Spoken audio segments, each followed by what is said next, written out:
হরে কৃষ্ণ বন্ধুরা, welcome to Madan Mohan kitchen. তো আজকে মা একটা বানাবে নতুন রেসিপি। তো সরষের তেল নিতে হবে এবং পাঁচফোড়ন দিতে হবে এবং আদা লঙ্কা বাটা এবং তেজপাতা। আপনারা গোটা গরম মশলাও দিতে পারেন। তারপরে দিতে হবে নারকেল বাটা এবং মশলা থাকছে জিরে, ধনে এবং নুন, হলুদ। তারপরে টমেটো পেস্ট, এগুলো সুন্দর করে কষাতে হবে মশলাটা।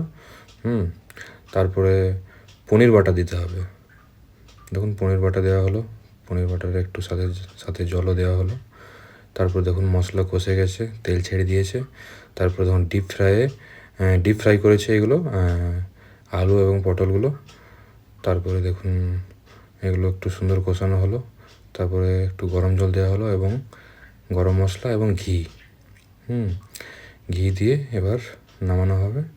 দেখুন কমপ্লিট হয়ে গেছে। এবার সুন্দর করে ভগবানকে ভোগ লাগিয়ে প্রসাদ পান। খুবই সুন্দর হয়েছিল।